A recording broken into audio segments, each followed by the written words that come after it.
Bill? I am ready. Very good, sir.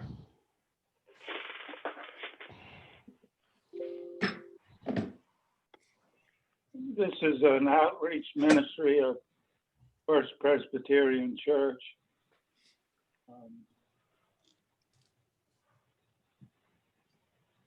And as a representative of the church, we like to start each session with a brief prayer to help us remember who is here welcoming us and helping us with their support through the church. So if you would, bow your heads for a short word of prayer. Lord, I wait for the tide to turn until the distance becomes close, until the far way off becomes near, until the outside is within, until the web flows. Lord, I wait for the tide to turn until the weakness is made strong, until blindness turns to sight, until the fracture is made whole, until the ebb flows. Lord, I wait until the tide turns, until the ordinary becomes strange, until the empty is presence full, until the two become one, until the ebb flows. Amen.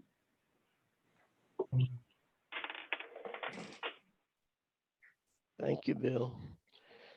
This morning we have a returning member who's new to the Zoom. We'd like to introduce Mac McAdams. Mac, would you tell folks a little bit about your journey? Yeah, sure. So I've been attending these meetings at First Presbyterian Church going back to I don't know, maybe 2009, I believe. Something, yes. No, not 2000, probably 2011, something like that. But anyway, I've been in and out, attending, working jobs in between the times that I'd return to attend the meetings, and also attending meetings as I was working a job in the evenings. But I've got a background in computer science. I've never worked in the industry. I've got an educational background in computer science that I completed in 2013 at UNCG. I did work in the industry briefly on a contract position for 10 months as a software tester. But since then, I've not done anything in the industry, in the IT industry. I still have an interest there. Would like possibly, if there's any hope of working in the industry. But I have taken a slight turn of direction recently. I went to GTCC this summer and completed a aviation manufacturing quick careers course. And I'm currently also looking in that field to see if I can get find work as an entry-level assembler at possibly HAECO or Honda Jet or one of the aviation companies in the area. So I completed that certificate program. It was a 6-month program, and I'm hoping to. I'm also looking in that direction as well currently. So that's where I am right now, and I'm still working at night as a customer service representative And as well, I pick up a few, couple of substitute teaching jobs when they're available with the Guilford County Schools as well. So that's my current situation. Very good, sir. Thank you. Okay, thank you. Let's see. Do we have anybody else who's like to update us on what's happened? Any recent interviews? This is Lisa Curry. I had an interview before Thanksgiving. I still haven't heard back from them with the Chamber of Commerce. So I thought if I don't hear back by tomorrow, they said it would be a few weeks that I'd reach out to somebody. I've had a couple different recruiters reach out to me recently, and I've used an application or a website that has helped me kind of get a little bit more traction with responses for jobs using JobScan. I applied for a job and did a video interview yesterday, which is another opportunity that I had come my way. And I think I really helped get through the ATS by using the JobScan platform. Mm-hmm. That really, it just really helps to evaluate your resume to see if you have the key skills to get through, or the keywords to get through the applicant tracking system. So I've had a lot more traction since I've been doing that, and also what I refer to as job mapping, and other people refer to it as doing like a T-map or something, but you basically take the job description and the key qualifications and you list them after your resume or in the cover letter, depending on, some job descriptions are way too long. So I'll just job map it after the cover letter or at the end of my resume. And that tends to, the first column is what their requirements are, and the second column is your qualifications related to that. And that's just helped me get the interview or get to the next step. There's still, I'm finding there's still a ton of competition out there. I've lost out on a couple jobs coming in second from, feedback from the organizations, but I'm still plugging along, and I feel grateful just to be getting a few interviews here. Thanks for reminding us about that job scan thing. Were you the person that put that in the chat in Randy and Teddy's group yesterday? No, I was Somebody not. did. Well, I sent the link out to Google Group, so folks that are on this call, go back and look at your email and see the Google Group message that we sent out yesterday. That'll help you with the job You can scan thing. you can try it for free. I think they give you 5 free scans, and then it's, I'm considering, if I don't, if none of these opportunities open up, of just, I think it's $15 a month or something, but Mhm. the value it's added in getting me interviews, I think, is worth the cost. It's not a substantial cost. Okay, that's good. Anybody else have a story they'd like to tell us? Oh yes, good morning. This is Hughes Antoine. I've had a second interview with Facebook on Monday, All right. and it went well. I received an email yesterday. I'm told that I'm going to move forward to the next level. Beautiful. So I'm currently working with a couple of HR personnel on their side to coordinate that third interview. Normally, I'm told it would have been on their site, but because of COVID, it's going to be a virtual Right. meeting. So I'll probably be meeting with about 4 or 5 of their engineers. So Very good. that's a good. And remind us, where's the Facebook that's plant? in at Forest City. Right. That's here in North Carolina, right? Yes. Yeah. Good. And I also got a call day before yesterday. I got a call from Pfizer. That's another opportunity. That's another opportunity that I had applied for, and it's in Rocky Mount. So none of these opportunities are within reasonable commute, but at least I'm talking with a few people. That's good. That's about. Yes, thank you.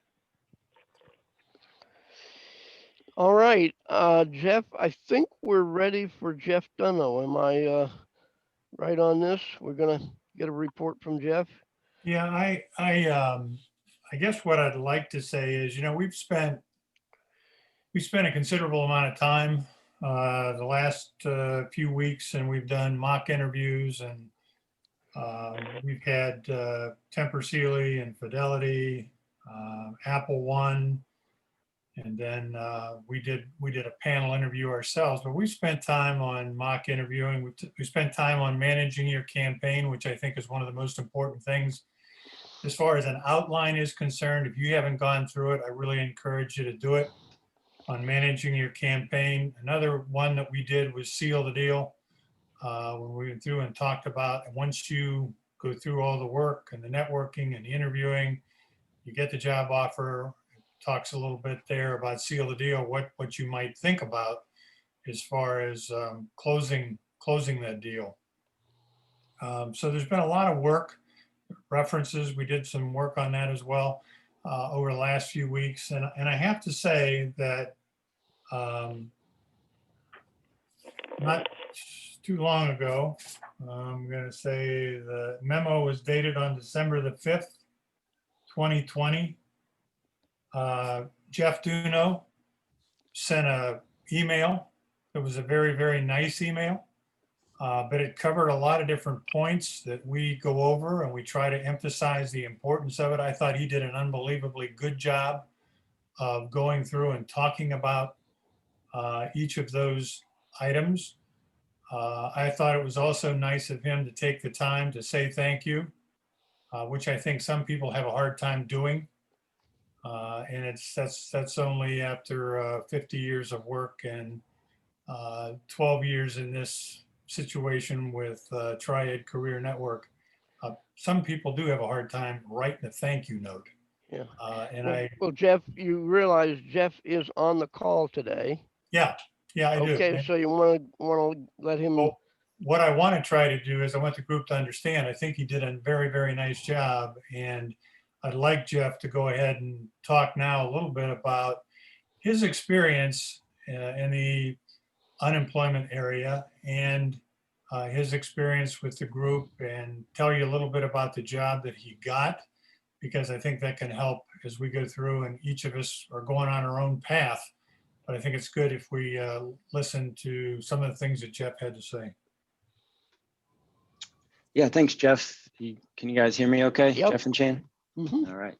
Yeah, thanks for having me on. I wanted to join last week, but just was caught up in some things. So I won't take too much time. Again, my name is Jeff Dunno. I've met some of you on site. I started coming to the group, I would say probably September-ish of 2019. So a little over a year. Quick history of my journey. I worked for PepsiCo for 12 years, and in July of 2019, they were going through a large IT outsourcing initiative, and my whole team, including myself, was let go as part of that outsourcing initiative. So I had been on the job market since July of 2019. A lot of ups and downs, like everybody else. Getting nothing back every once in a while, getting an interview, that kind of stuff. So this group really helped me out. A lot of the key points that I wanted to bring up today is just putting the work into it, listening to the content that Jeff brings and the other guys bring to you as far as interview prep. That was key for me. I went through the resume review and got all the cover letter examples from Jeff and team as well. They helped me out a lot to be able to formulate a cover letter. So kind of fast forwarding on how I used some of that in my prep was I had started locally, started looking locally, and started coming to the group. And just one thing always, resonated with me is when I first come into the group, I was really sold on finding a job in Greensboro. I've lived in Greensboro for 16 years, and I've actually never worked in Greensboro. I worked in Durham for a little while and Winston-Salem, so I've always commuted. And one of the questions that Jeff asked in one of the first groups, he went around to everybody and was just asking, "Are you willing to relocate?" And my answer was no, because I was looking for a job in Greensboro. I wanted to work in Greensboro, and so I said no.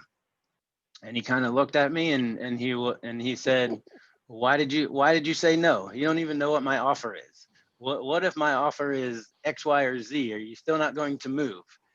So after that, I was willing to relocate for the right situation. And so I sat down with my wife and was kind of talking about it, and saw some jobs opening that kind of matched my qualifications in IT, and specifically mobile device management is where basically all of my corporate experiences in mobile device management, working within an IT group. And so we started seeing a lot of jobs pop up in Charlotte and Raleigh, and not a lot in Greensboro in that field. And we just started talking, and we said, you know what? My wife Carly is from Cleveland, Ohio. So if we're going to move anywhere, start looking in Cleveland, Ohio, instead of Raleigh or Charlotte, because I would prefer to move back there. So I branched out and started looking. Started looking in Cleveland, Ohio, and Progressive Insurance was one of the larger companies there that I've always had my eye on from living in Ohio. So started doing some networking in Cleveland. So that's one of the big things to focus on is the networking techniques that they talk about in this group, and just talking to people, because you never know when you're going to talk to the right person, and that's kind of where I ended up, I believe. And so networking a little bit, got a contact at Sherwin-Williams in Cleveland, Ohio, and was talking to her for a little bit. And then Progressive started posting some jobs that I found on LinkedIn.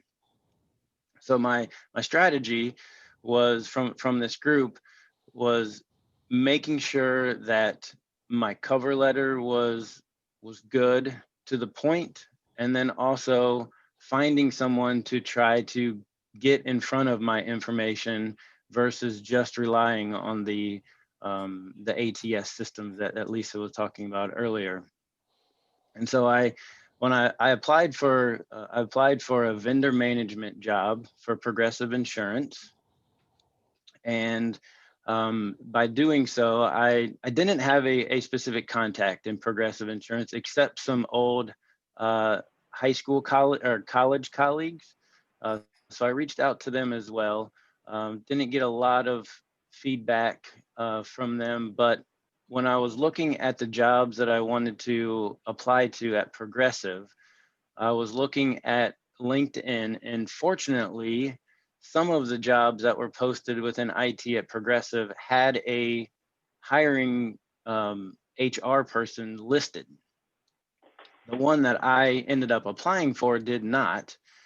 So I focused, got my cover letter ready, my resume ready, and I sent everything over to the gentleman that was listed for the other positions, and sent him an email outlining, why I was contacting him, focusing more on my location, letting him know that I was a little worried that my resume and stuff would not get reviewed because I was applying from North Carolina and this job was posted in Ohio. So I was just basically asking for some assistance if he was able to provide any assistance of any kind of contact.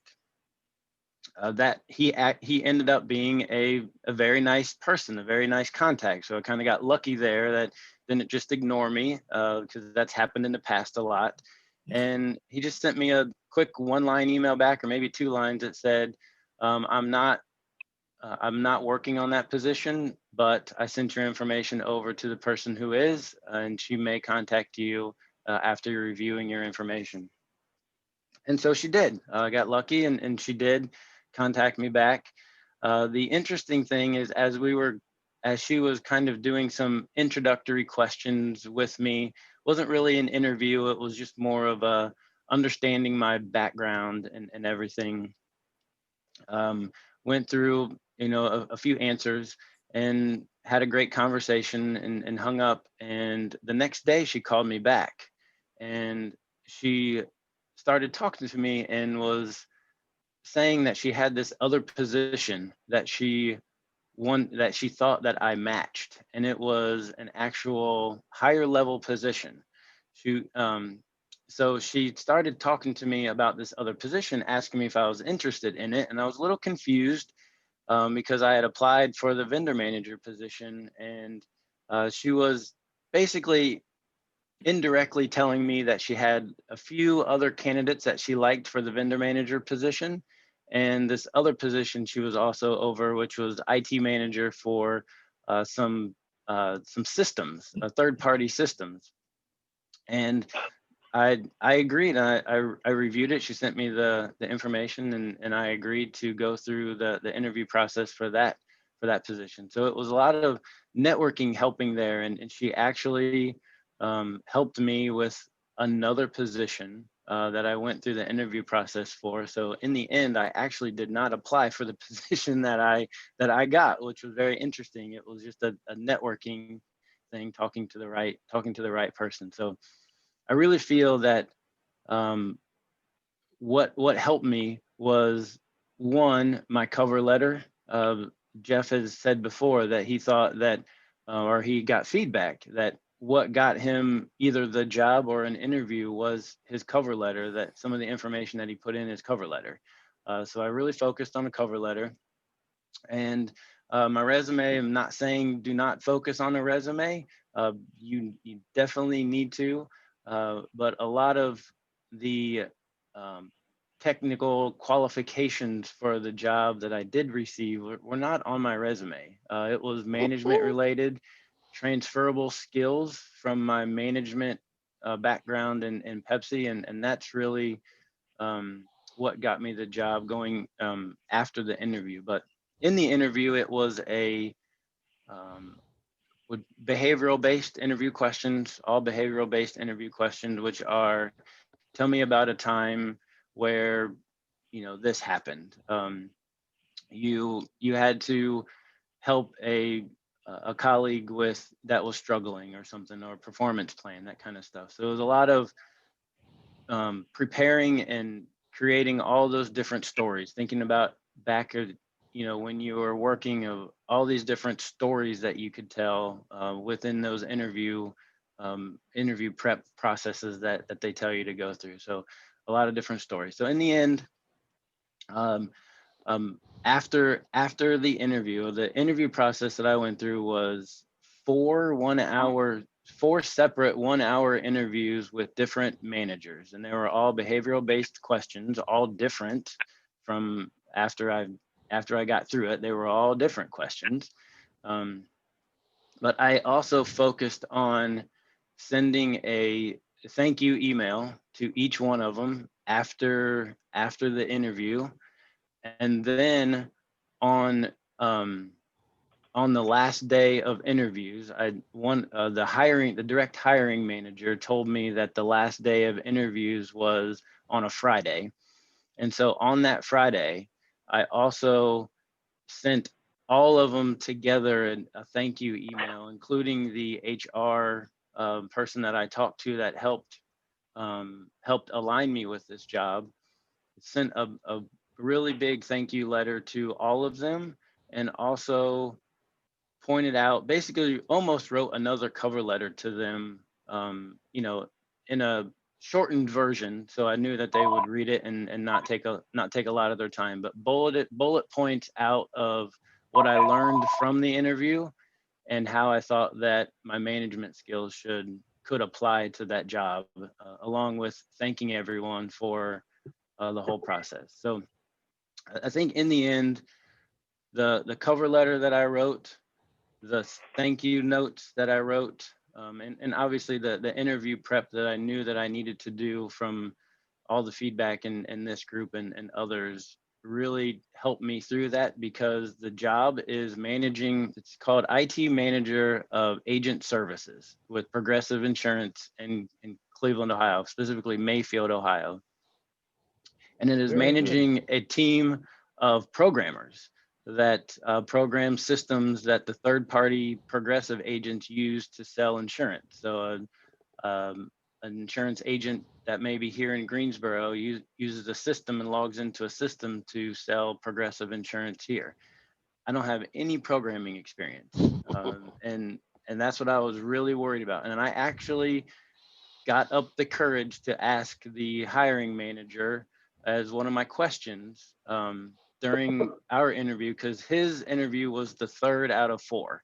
So at that point, I was a little bit more comfortable and was thinking back at different things that I asked or didn't ask the other 2, and got the courage to ask the direct hiring manager the blatant question that was, missing as all of this is with experience is, do you have any concerns that I could help address with me not having a background in programming and this job being job managing programmers? And basically, we talked through a little bit. He said not really, and we talked through a little bit of stuff. So questions are important as well. And then the last thing I'll say, just fast forward, when I did get the job interview, or when I did get the job call from HR, going back to the seal the deal information from Jeff, at that point, I wasn't, I had to get the courage to just not be scared to ask, right? And that's what Jeff has been telling me for, almost a year now, is don't be scared to ask, right? They're coming to you, you've went through the interview. If they are asking you for, if you want to accept the position, they obviously like you. So they're not just going to back away, so know your boundaries or where you want to be and what things you want to ask for. My advice is don't ask for too much, but ask for, make sure you ask for some. So I asked for, I didn't settle on the initial salary offer. I asked for a couple thousand more, and I also asked for a signing bonus. And so between the two, we compromised into a little bit more salary and a signing bonus to go along with the relocation package that they also had in the original offer, to move my family back to Cleveland, Ohio. So that's ultimately where we stopped and accepted, and we're very happy. It's a long journey from July of 2019 to now. So, my last thing to say, my quick advice is to just keep your head up, keep going. I didn't have very many opportunities between then and now, a few interviews here or there, and it just takes the right one, and it takes the right preparation to be ready for that right one to succeed. So keep it up. And I wanted to tell Mr. Linton that I miss his TED Talks coming in the morning, coming in the morning in person. Those were those always kind of picked you up. He always had inspirational ones that kind of picked you up. So that always helped. So thank you, everybody. I Thank you, appreciate Jeff. I really everything appreciate that you guys have presented in this group, and appreciate your time, and know that you are volunteering Yeah. for this. It helps. It helps all of us. And for any folks who need Jeff's contact info, we have that. Just reach out and ask us. Jeff, Mr. Claypool, do you want to say something about the interviewee we're looking for? Yeah, I'm going to come back to that, but I want to say something else as far as what Jeff went over. I thought he did an excellent job of going through and talking about some of the different things that we've emphasized, the different meetings that we've had. I don't think I could have said it any better. I think he did a very, very good job of going through and talking about things. I was really happy to hear him on his relocation comments.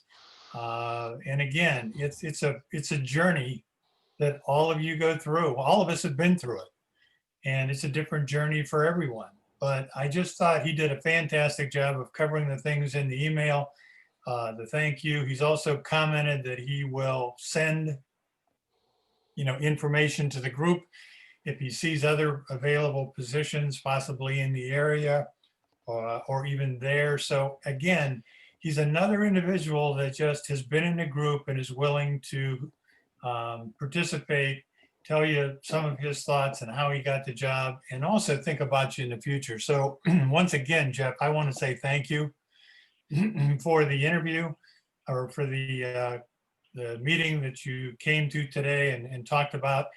And the other thing I'm going to ask is, does anybody have any questions for Jeff? I think he did a good job, but is there anybody that has any questions on anything he covered? I don't have any questions, but I appreciate you telling your story, because it just helps me.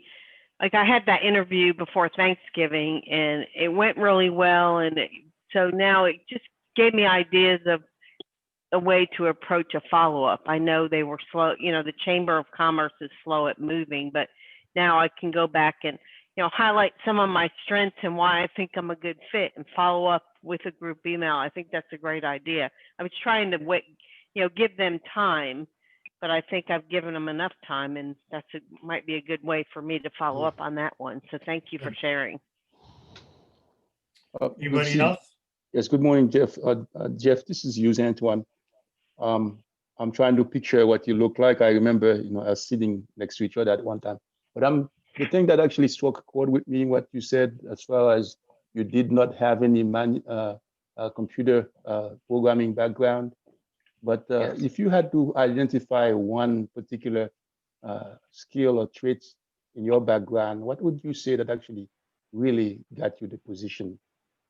Besides, of course, answering the questions properly. Well, it was definitely managerial based. They were looking for a person that had good managerial qualities. So a lot of the questions, or basically all of the questions, were how I approached managing people if they were successful or struggling, how I approached delivering information to people. And so a lot of it was just the management skills that I had, that with my experience that I had learned from Pepsi, a couple management groups that I've been a part of to teach some of the different strategies of management. So it was transferable skills ultimately is what got me the job. And I said that because it wouldn't have been a job that I applied to based off of just reading the job description. And that's what's important. I know it's hard, and it's hard for me. It was hard for me to apply for a job that I felt that I wasn't qualified for based off of the job description. But everyone always came back to me and said, don't tell yourself no, make someone else tell you no. Yeah. And that's kind of why I mentioned that, where the technical skills didn't match, but the transferable skills did. And so that's what I had to focus on through the interview, and also on my email follow-ups and in my cover letter. Seeing the job description and understanding matching transferable skills, and not focusing on the technical skills, focusing on the transferable skills in the cover letter, and also the follow-up, understanding the position a little bit better. Okay, good. Anybody else have any questions for Jeff?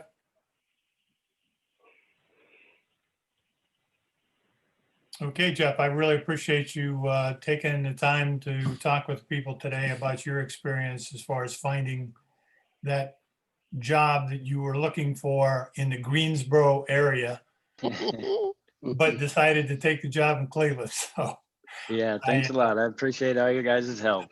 I appreciate everything that you did this morning. The other thing is, I noticed this week that Antoine sent some information about a job.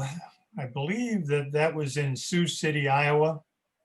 Director of Engineering, I believe. I hope all of you saw that.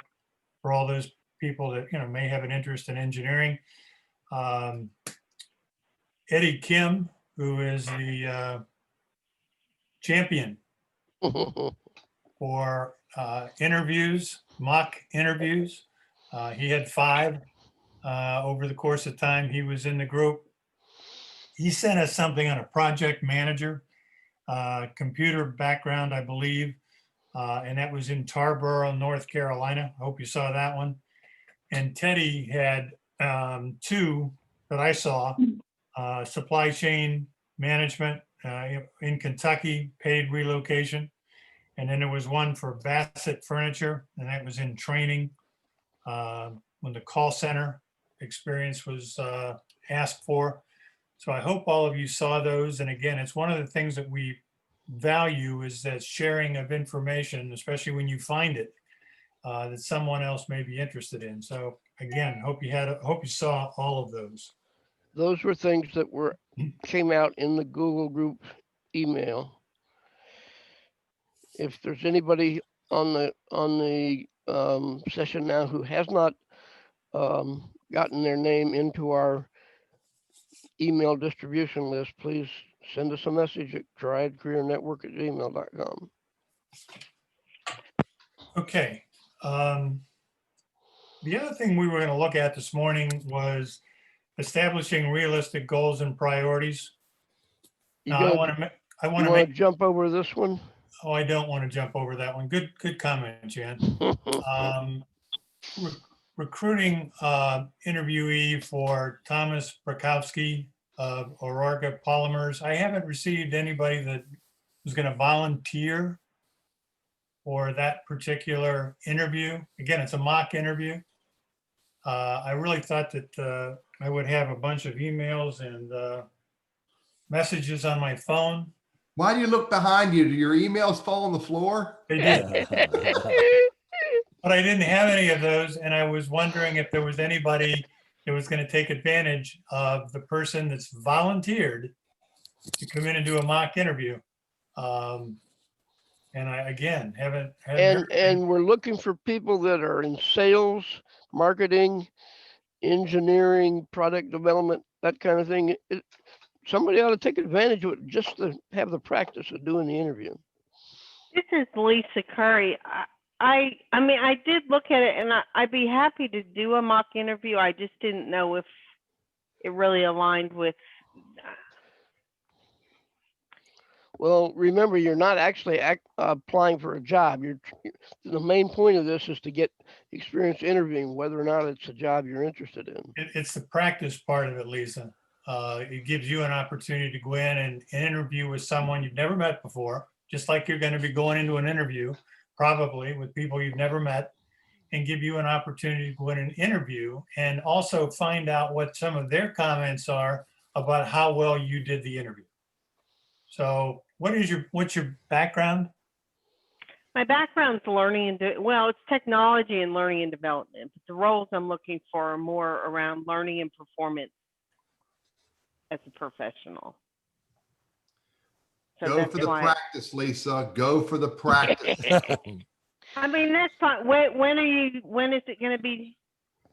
Well, what we'd do, Lisa, is you'd send me a copy or send John or Chan a copy of your resume. And Okay. We'd take a look at that, and then we would send it on to Tom.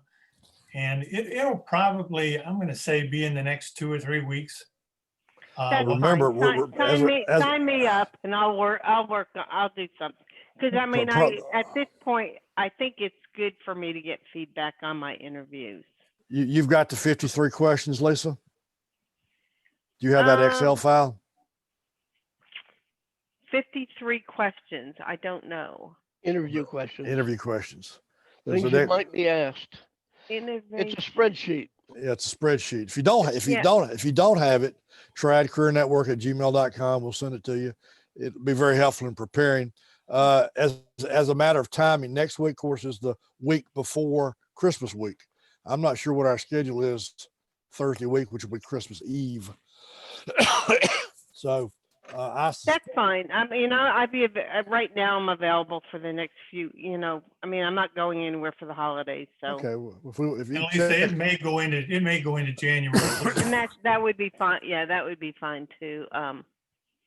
Yeah, no, I'll send an email and look, cause I do have a lot of prepared, like behavioral questions that I've gone through and, identified concise answers for related to, the STAR interviewing, the situation, task, action, and result, just to make sure when you're answering questions, they're more concise. But I mean, I don't think it can hurt me to get feedback on my, even though I hate doing stuff like that in front of people, but sometimes you're interviewing with 1 to 3 people anyway. So I Right. guess, well, you got people that care about you, Lisa. So it's a big difference. okay, that's fine. Just sign me up. Okay, Lisa, I appreciate it. And again, we'll send us the resume and then we'll coordinate it to where we get a date that's convenient for you and also for Tom. Okay, so Okay. send the resume to the main Yeah. email. Yeah, tried career network at gmail.com. Okay. All right, I have that one. Thanks. Okay. Now we're going to go and we're going to talk about this establishing realistic goals and priorities. And this is something that, managing your campaign, seal the deal, the 50 questions that John's talked about, again, are important things for you to do to get ready for that job interview where you're going to get the opportunity to highlight your skills and convince somebody that you are the best candidate for that job. So those were some of the things that we wanted to talk about today. And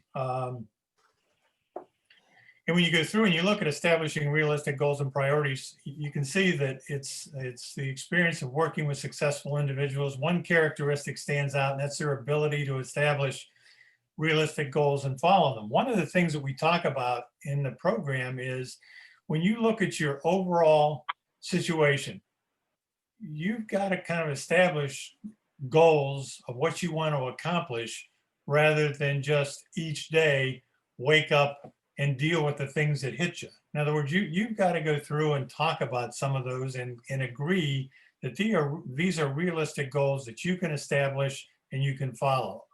And in career and job planning, establishing realistic goals and following them is important in finding and selecting the right position in the company. And boy, I can't emphasize the importance of that, because how many people have gone in, accepted a job, and only 3 months later figure out this is not the job I wanted. This is not the job that I thought I was taking. And they wind up looking again, or the company comes back and says, this is not the individual that I was looking for. And they're not able to do the job that we think needs to be done. So we've got to move on. It's just important for you to go through and take a look at what you want to accomplish and how you want to get there. And you got to look at your overall strengths and your career interests and your values. You can see that an effective career plan is setting realistic goals and following through. The other one that I think is important is I found out when I left Firestone that there was more than just myself in this little process. There was this significant other that had ideas also about some of the things that I might be doing. We didn't always agree, but we found ways to negotiate a way of going through and looking for a job. And I give her credit. She was very understanding, but she was very direct about what she thought I should be doing and what I shouldn't be doing. And so I listened to that. And I think that's one of the important things of this exercise is that you, to some extent, get family involved. And I think you'll see some of that as we go on. But I think it is a family discussion. Everybody has an opportunity to discuss and give you ideas. We had our son involved, and he made it very clear to us that we were not moving. So don't even ask about relocation. So again, it's a family situation. So you make that decision to model that and assist. get the family involved in it, and think about how is that going to affect your career decision? So we move on to the next page, I think, Jan. Prioritizing your values, directions, and one of the things we're going to talk about is we're going to give you 30 different questions, and you're going to answer them from 1 to 5. And that scale ranges from 1, which is not important, to 5, which is extremely important. And I just think it's an exercise that will help you take a look at what is it that I want to accomplish in this next job. And when you go through and you look at each one of the items and you answer those particular questions, I don't know if you've already done it. I know Chan sent it out yesterday. Teddy sent it out yesterday. Okay. So what I'd like you to do is go through and take the first, why don't you go through and take the first 5 questions? I did the same thing on my last position that I left Firestone before I went to Sealy, and I answered the questions too. So what I'd like to do is kind of compare your answers with the other people in the group, and just to get an idea of where you are. So why don't you take a little bit of time, and 1 through 5, or let's make it 1 through 6.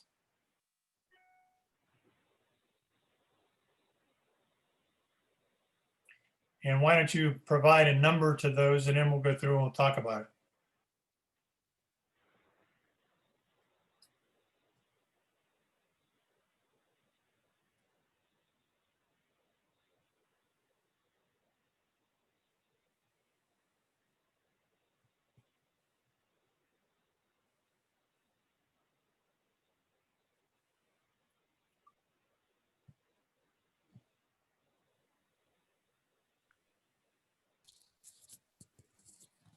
Okay, is everybody done? I'm done. I did mine. I did it before the call. Okay, Good. everybody finished? You took Teddy's advice. I did. Okay, let's go through advancement. Have career growth beyond the starting position. Not important or extremely important? Hold on. My advancement I put as what did I put? Sorry. Hold on, I lost that page. Advancement to me is a 4. Yes, I mean I'm later in my career, so it's not extremely important. I mean, I'm going to work another 6 to 10 years, so yes, it's important, but not extremely important. Okay, so you answered it with a 4. Yes. And that's Lisa? Yes. Okay. Anyone else? Yeah, this is Mac. I would answer this the same as well, a 4 for advancement. And this is Suzanne. I also said 4. Again, like Lisa, I was looking at it from the fact that I'm not going to be starting at an entry-level type position. I'm going to go in at a higher level position. It's a 4 for me as well. It's used Antoine. It's a 4 for me as well. The same reason. Okay, so you went ahead and listed a 4? Yes. Okay. This is Richard Kennedy. I listed 3 because I'm on the tail end of my career, and I just want to get a job that I can last in for 5, 6 years. Okay. Because you're looking at retirement? Yes. Okay. All right. So you listed that as a 3. All right. Anybody else?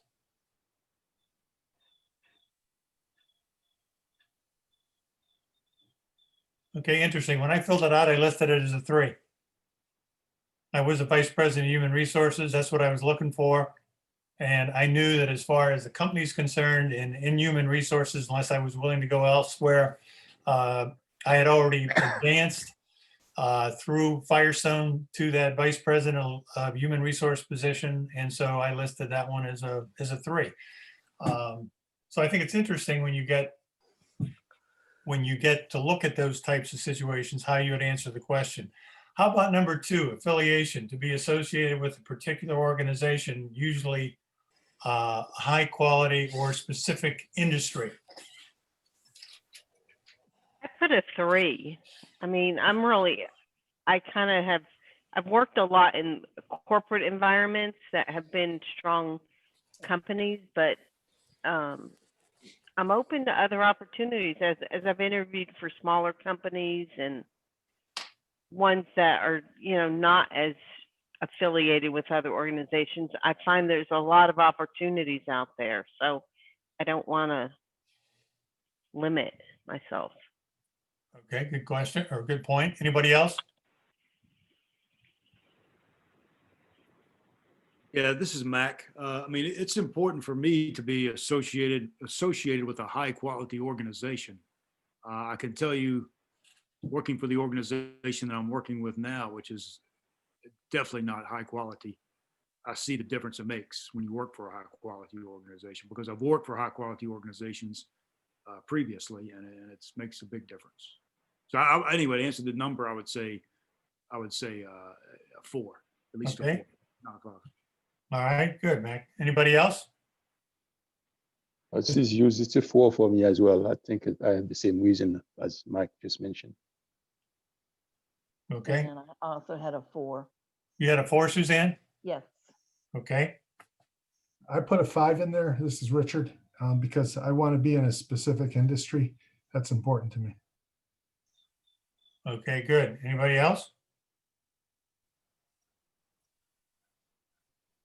Okay, I listed a 3. I was with Firestone, and when I was looking, I didn't feel that I had to be tied to any particular industry, because in human resources, it's a profession that you can work in a lot of different companies, a lot of different places, and I didn't really feel that that was extremely important for me. But I can understand it when everybody has different opinions about where they would go with regards to that particular question. And I think your comments were good. Number 3, diversification. Have variety and frequent change in your job responsibilities. I put a 3 for that too. I'm not opposed to, I like having new challenges, but is it really important that things are constantly changing? No. Okay, good. No, good comment. Good comment. All I right, mean, I do like taking, stretch projects and things of that nature, but if to me, if there's not some clearly defined responsibilities, it's hard to focus and meet the organizational goals when you don't know how your role really fits in there, if it's constantly changing. And that's kind of how my last role, I was a client enablement leader supporting an agile project. They were so disorganized.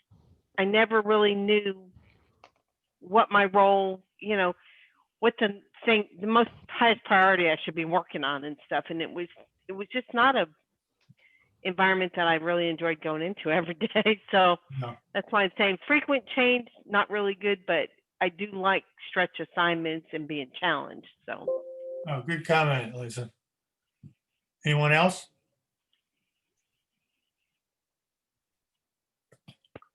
When it came to diversification, I listed 4 when I was looking. That's kind of where I was. How about 4? Location. Boy, you better get this one right. I think with COVID, I put a 3 just because I don't think location is as critical as it used to be. I think there's more opportunity to work remotely and to be on site as needed in a role. So I put it as a 3. Do I want to relocate? No. But I don't want to limit myself. I don't want to limit myself. There's great opportunities out there, and they can't find the right skill set they're really looking for. So to limit myself doesn't really. Here's a perspective. This is not about what you're telling the recruiter. This is about your own goals and priorities. I would think that from a location perspective, a place me and my family enjoy, which affords us a lifestyle that's important to us, would be a 5. That does not say I'm going to accept relocating to some place, but it does say that wherever I am, it needs to be a 5. Well, I could tell you a story about moving five women from a brand new home, brand new high school in Maryland out into the country of Davie County. And I can tell you why that has to be a 5. I can show you the whipping marks. Anybody else? Yeah, this is Mac again. I'm in a situation where I am married, and I don't have any objections to relocating. In fact, I would probably welcome it. A change would be nice. But, again, I'm married. My wife has a job here. She has family in Greensboro. So it's completely out of the question for her to relocate. So I guess that means it's out of a question for me to relocate because I don't want to lose my wife. So, what do you do in that situation? That's a good comment. That's a good comment. When I don't see how for me to relocate. Although I would, like I said, I would welcome it, I believe. But I'm married, so there you go. I don't know. If You got to remember the way you look at this is not, I'm not going to relocate or I am going to relocate. The way you look at this is this is first and foremost about a conversation in your mind. Right. What are you thinking? And Mac, I get it. There's no way in the world my wife would let me move 4 daughters to Vegas. But I went to Vegas and I had an interview in Vegas about an executive level role. And then I took the number 2 role because the number 1 role required relocating. But I would not have had an option to get the number 2 role if I didn't go out and meet the board and talk to the executive team. Thank you, Teddy. Okay, thank you. Do you want me to tell you what I did in Vegas for 18 months? Anybody want to see pictures? I do. But you got to think about the overall conversation. And location was an interesting one. And again, I've mentioned it to you before. We relocated 12 times. But there was one individual situation where they were going to change the corporate office from Chicago back to Akron. And he wasn't going. So we got into a negotiation. And eventually he came around, but he wanted a promise. Jeff, didn't you tell me, if I remember correctly, part of that story was he had already talked to one of his buddies about moving in with his with his friend's house because y'all were going. He told us he was going to go live with Freddie. Yeah, he wasn't going. So I said, I'll begin to look for a job in Chicago. Now, what you have to remember is Firestone moved it out there 2 years earlier from Akron to Chicago. Now they were going to move it from Chicago back to Akron. And he had found a place where he liked, good swimming program, a good school. He didn't want to go. And so we finally just said, all right, I'll look for a job. And he came back about a week later and said, well, I'll go back to Ohio. And I said, great, we'll go ahead and get that set up. And he said, but there's one more thing I want. And I said, what's that? And he said, I don't ever want to move again until I graduate from high school. Then you can go do what you want to do. So we didn't really want to make the promise, but we did because they're moving back to Akron. They're not going to move it again. No, much. So we made the promise and moved back there. I was promoted to Vice President of Human Resources in April of 1991. And in May, they announced they were moving it to Nashville, Tennessee, the corporate office. So we knew we weren't going. We knew we were staying there. And for the first time, we were locked into that position. But these are some of the things that you face when you're going through a relocation. But to Teddy's point, I mean, it's a family decision. And to my example, it was a family decision. We moved 12 times before. That time, when they moved to Nashville, Tennessee, we knew we weren't moving. So again, it's just different. And each time you go through this, it's different for you. Compensation, paid at or above your current level. How did you answer that one?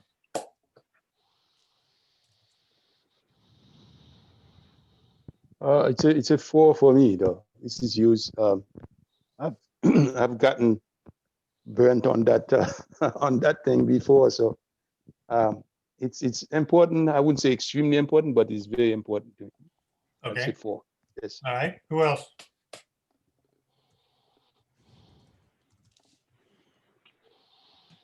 This is Richard. I put down a 2. It's not hugely important that I get paid, what I got paid at my highest level. Okay, now that's interesting, Richard. That's an interesting comment. So we've got a 4 and we've got a 2. So there's a definite difference of opinion on this one. Who else has got an answer? I have a 4. Okay, I mean, Lisa? I don't want to be paid. I don't want to go down in pay. I worked hard to get where I was, and I'm hoping that I'd stay at that level or, increase my salary. So. Okay, good. Who else? So Me, this is Mac. ahead, For Mac. me, I would say a 5, but at the level I'm paid, it's not hard to expect a jump in pay. Here's a thought, Jeff. If you don't mind, at the end of this conversation, when you get done, I want to throw out some really blunt points. I think it needs to be a 5. These are called goals and priorities. This is not called acceptance. This is called goals. So your goals should be high. Your goals should be real goals, not acceptance statements. Now, don't misunderstand me. You may accept compensation less than your current level, but this is about goals. So I want you to really think about what is your goal, and your goal better not be an acceptance level. Your goal needs to be much higher. Jeff? Okay. Anybody have good comments, Eddie? Does anybody have any, is there any other answers you want to go or give me? Suzanne?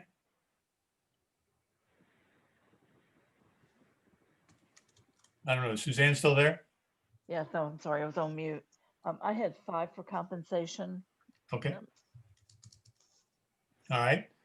I want you to think about what Teddy said.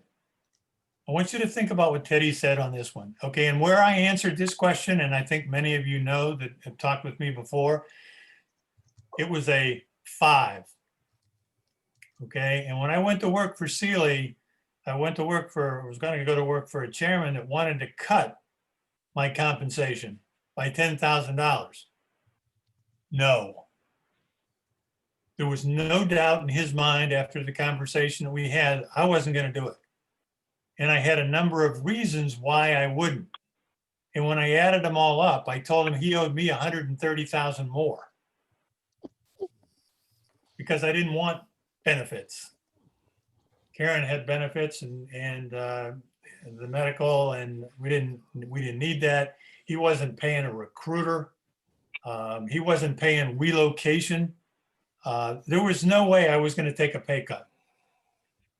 And, we had some very good conversations about it, but he wanted me to take a $10,000 pay cut. And I was very adamant and very clear, no.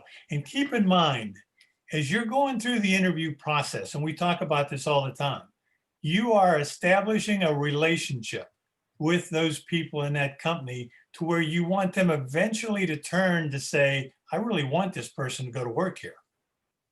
I want to make an offer where they're going to come to work. And I think that's kind of what Teddy was saying when he talked about a 5 on compensation.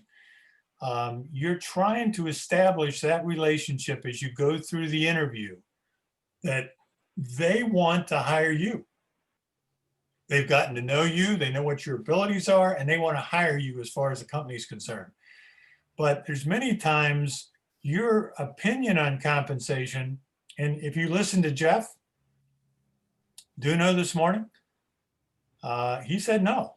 And he was able to increase his compensation. Not only that, but that's also in that seal the deal presentation that we went over. That's signing bonus. He was able to come up with a signing bonus. I can't tell you how many people relocate with their own money. No way. There is no way I was ever going to do that. So you've got to begin to establish this.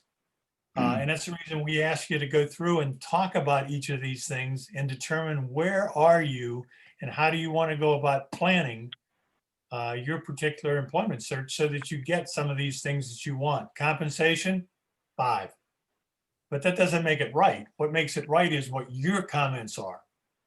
So think about it, and whether it was a 2, a 4, or a 5, just continue to go through and think about that and how do I feel? Because remember the example we used on Seal the Deal. The person took a $10,000 pay cut. In 10 years, they got back to 50,000. The only problem with that is, had they kept their original 50,000 and got merit increases on top of that, they lost 116,000.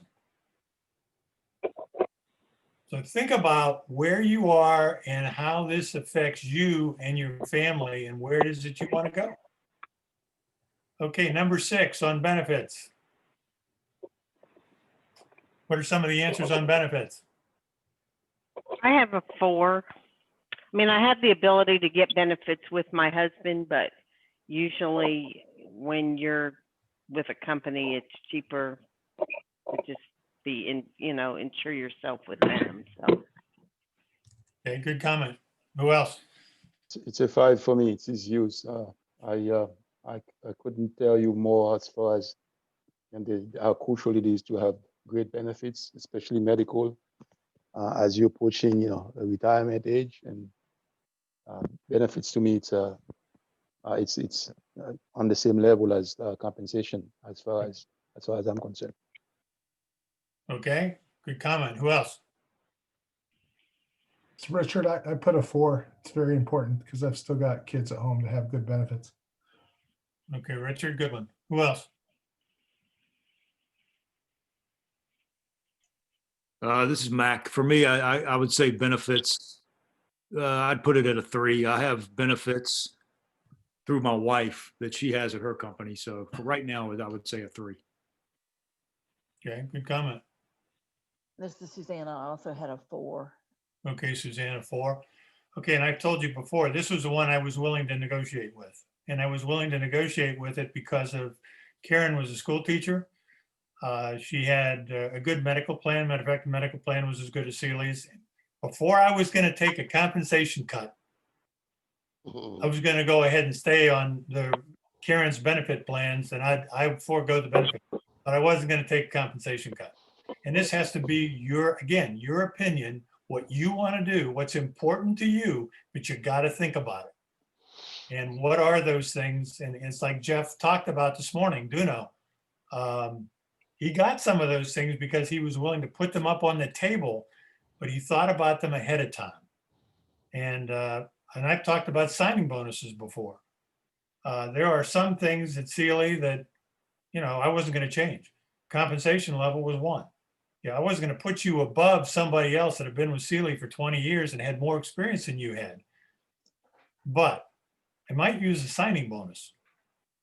And I've used the signing bonus to give anywhere between $2,000 and $50,000 to somebody that we were trying to hire because I wanted to hire them. But there were certain places where I couldn't move. And so these were things that you can do. So you need to think about some of these things. Benefits, when I filled it out, I gave it a 4. I was willing to move on that one. So think about where you are on these 6 things that we've talked about so far. Okay, how about management? Direct others in specific area or areas of responsibilities. This is Richard. I put a 1. I don't need to manage anybody. Okay, good. I know it's your plan. That's fantastic that you're willing to think and put a number to it like that. Who else? This is I put Suzanne. oh, go ahead, Suzanne. I put a 4. I'm a project manager, so I manage. That's my job. So Okay, good one, Suzanne. 4. Okay, Lisa. I put a 3. I'm not overly excited. I have had roles managing people. I prefer not to manage them, but what I'm looking for sometimes includes managing others, and sometimes it's more of an independent contributor role, just collaborating with other departments. So I just put it as a 3. I'm not open to either way. Okay, good comment. Who else?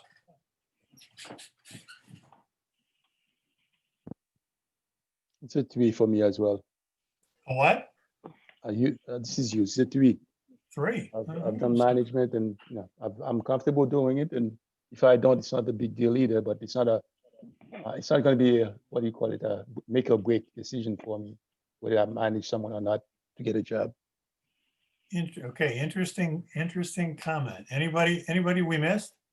Yeah, this is Mac. I Okay, would Mac. say, for me, I would say a 1. I've never managed people and don't have any desire to manage people. Good. All right. You know exactly how you feel about it. And I guess what I want you to think about is that I want you to think about that book. I don't know if you can all see it. Yeah. This is The Times of Our Lives. This is the one I wrote for my wife on our 50th anniversary. Mm. Okay, and had it bound, published. The reason I want you to think about that book is after it's all said and done, after you've gone through a work career, I hope you can look back on it and you can say, I am satisfied with what I did. It's exactly the way I wanted to go. But you got to kind of think about this from a retirement standpoint. When you retire, are you going to be happy with what you've done? Not only for yourself and the work, but financially and everything else. Are you going to be satisfied? That's part of what this exercise is going through and doing. Are you going to be exercised? And there's some people who don't have any desire to be in management. There's nothing wrong with that. As long as you've thought down the road, and that's not where I want to go. That's fine. As long as you realize that, and you can say in the end, when you write your book, I am satisfied with where I am, what I've done, and I wouldn't change anything. Not too many of us can say that because there's usually things we would change, and you'll find a few changes in here. So I just want you to think about it, because when it's all said and done, you're helping decide some of those things as you talk about these things today. When it comes to management, 5. I definitely wanted it. And just like our answers of 1, 3, and 4, I was very adamant about I wanted to be in management. So again, it's things you got to think about. But what I want you to think about the rest of the way through this also is, where do I want to be when I retire? I mean, how would I want to answer these questions to get to the ultimate job where I want to be? So we're going to go to leadership. Be in a position to influence opinions and attitudes of others. Thoughts?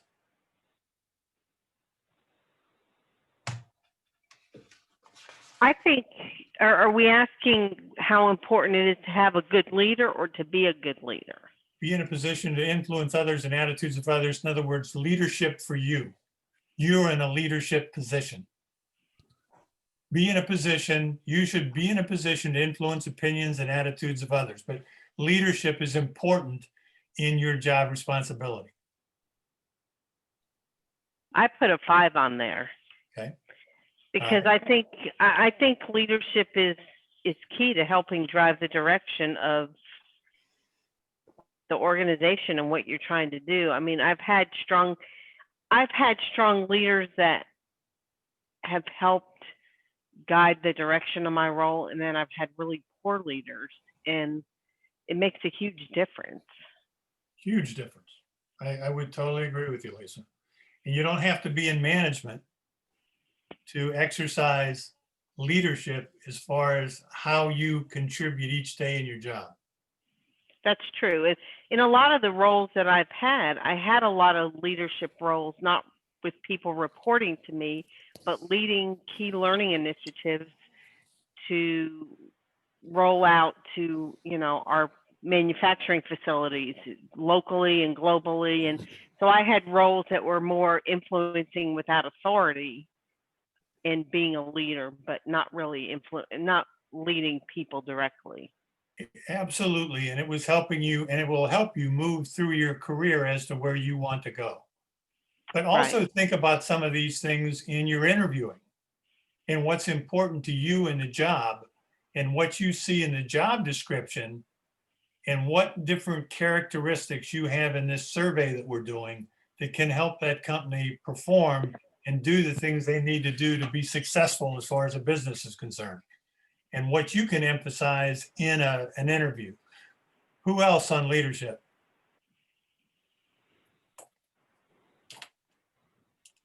I also had a 5 as a project manager. That's basically what you're doing, is influencing opinions and attitudes of others in order to get the job done. So I put a 5 there. Absolutely, Suzanne. Good response. Who else?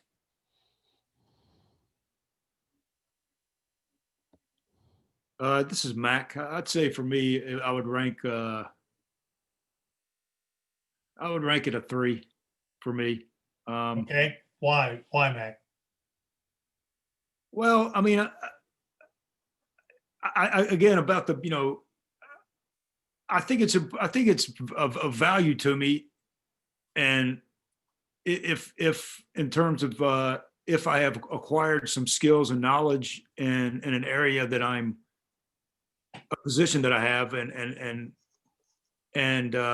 if I can contribute some knowledge and skills and some ideas that I have about that I've acquired through that working in that position, if I could contribute that information and knowledge and advice to others that are new to the organization, for example, and lead them in that aspect, it's important. But I don't have the desire to manage people per se. So, I'd rank it at a 3. Absolutely nothing wrong with that. I mean, it's what's important to you when you write the book. You get into that, the end of that, you retire after 40, 50 years. Are you going to be happy with what you've done? And as long as you're on target with that, nothing wrong with that type of an answer. Anybody else? It's a 5 for me. It's his use. I feel it's important to me that I'd rather be leading the direction that I want to see things going than being led by someone and then not being satisfied with the way I'm being led.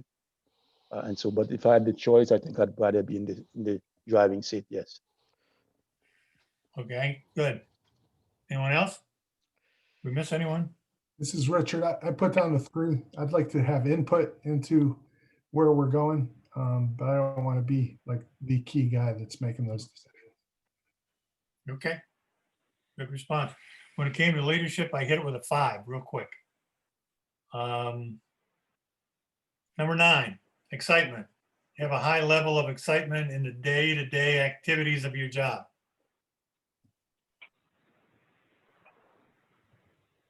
It's a 5 for me. Okay. I get bored very quickly, and I don't want to be bored. It's got to be a 10 for me, Jeff. Yeah, if You went right over that 5 limit. It you went off can the be scale. miserable soul if it's not a 5 or higher. Okay, so we got Steve jumping in on that one too. Okay. Yeah, I'm out of here if it's not a 10. Okay. Who else? This is Suzanne. I looked at it a little different. For me in IT, excitement often meant that something was broken or something had failed. And so Yes. I looked at it as a 2 because I didn't like things to be broken or failing. Okay. Oh, it's a good comment, Suzanne. Who else? This is Richard. I put down a 4. I like to have some action going, keep engaged. Okay. Anybody else? Not I answered a 4. As far as You don't want excitement in HR either, do you? Yeah. You don't want any more suits than you have to. right, you're right. Okay, number 10, satisfaction. Job provides full use of specific skills or abilities. You jumped. Did I? Okay, satisfaction. Job provides a feeling of sense of achievement. There you go. 5. Did that have Suzanne? Yes, 5. Okay, 5. Okay, good, Suzanne. Who else? I put Richard. a 5 too. This is Lisa. Okay. Lisa's got a 5. Suzanne's got a 5. It's a 5 for me too, use. 5 for Hughes. Yeah, Richard, that goes back to looking at your book. Right. No, you're right. Back Right, to your career in total.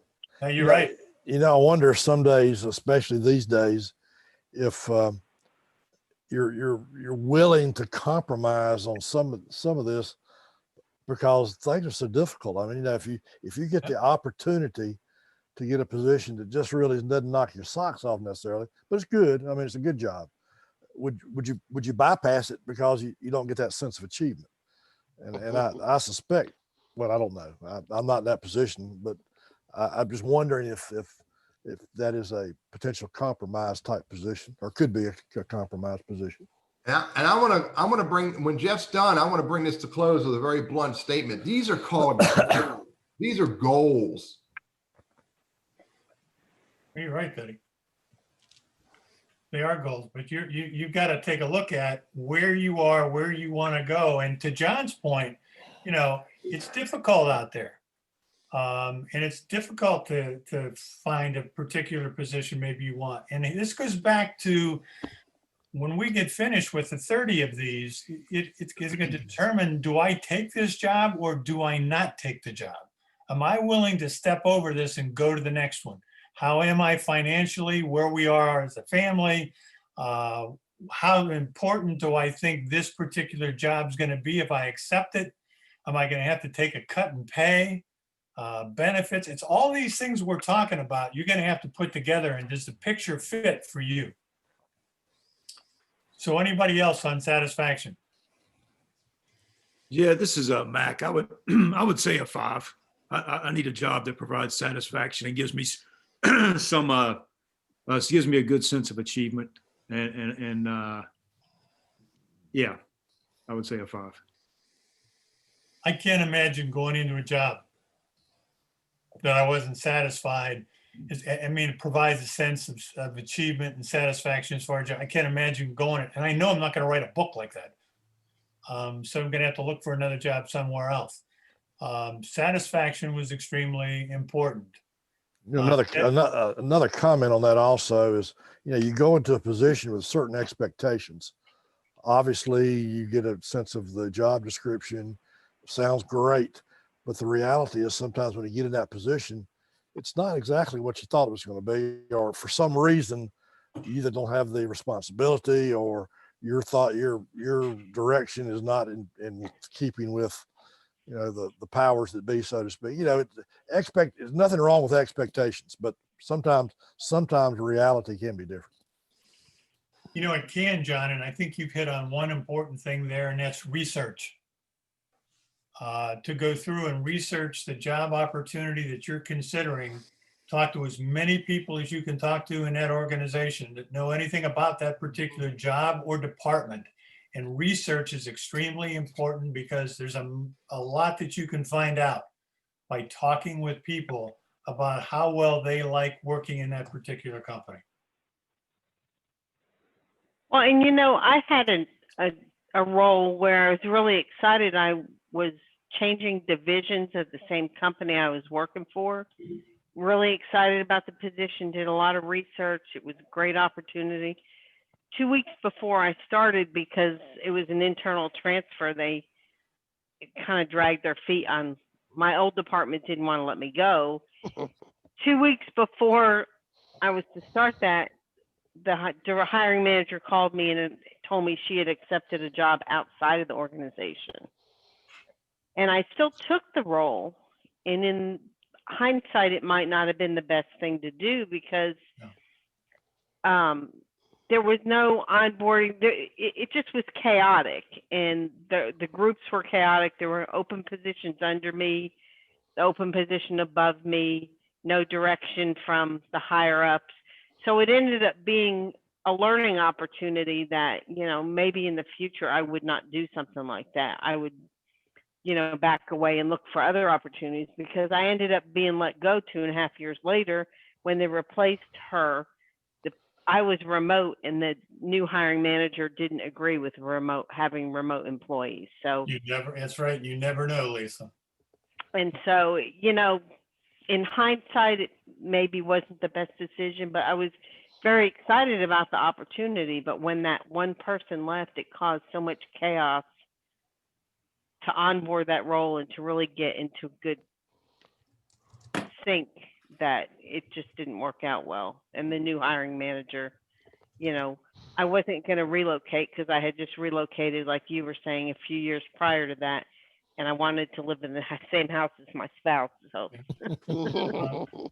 Good comments. But I want you to think about the book.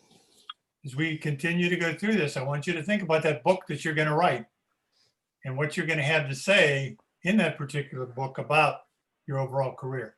And so with that, I think we're going to have to stop today. Yeah, I want to hear. I want to hear Teddy's comments. All right. This is important. I'm reading a book right now called The 10X Rule by Grant Cardone. The guy is way out there. He is in your face. He is deliberate and he's blunt. And the book is called 10X, The 10X Rule. And it's really worth reading. I'm actually calendaring to find Grant Cardone and invite him to my Wednesday show because I like his style. And this is a big reach, but that's the purpose of the book. 10X. Look at it. Here's my blunt statements. Jeff is talking with you about goals and priorities, not accepting statements. Goals and priorities. You need to set them 10 times higher than anything else you've done. And I don't care if you're 62 years old and you plan on downgrading your business the next 5 years, your goals need to be 10 times bigger than they've ever been. Okay, you've got to think this way. Look, here's another thing I got from Grant's book that plays into what Jeff's saying. Success is your duty. It is your obligation. It is your responsibility. You cannot sit back on your laurels and wait for freaking success to happen. You've got to make it happen yourself with your actions and your thoughts. Here's the other thing too.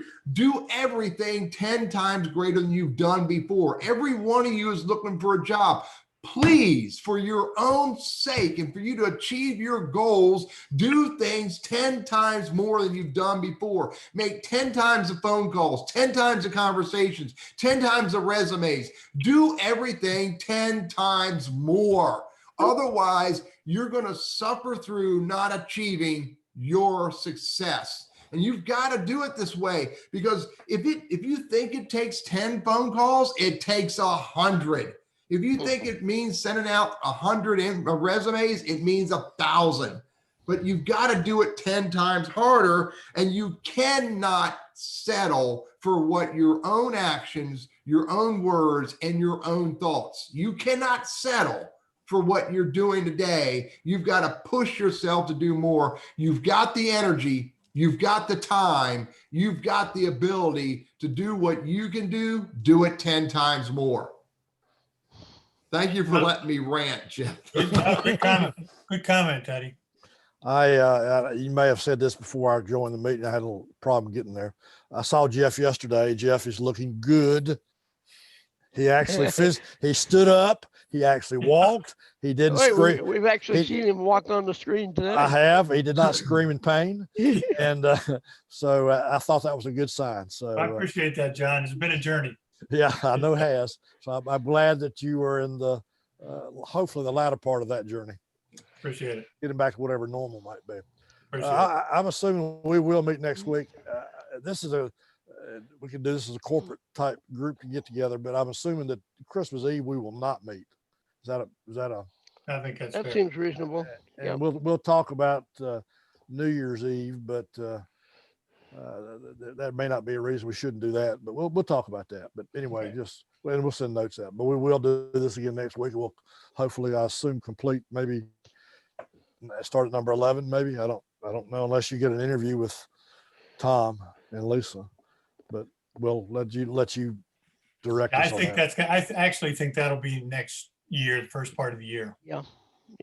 By the way, I have Joyce Richmond coming next Wednesday to be on my show. So if anybody knows who Joyce Richmond is, you're not going to want to miss that. She's a phenomenal lady with lots of ideas. Maybe not as noisy as me. Yeah. She's come at least once, maybe twice to our group. Way back. Yeah. Yeah, it's been several years, obviously many years ago, when we were meeting eyeball to eyeball. It's hard to believe.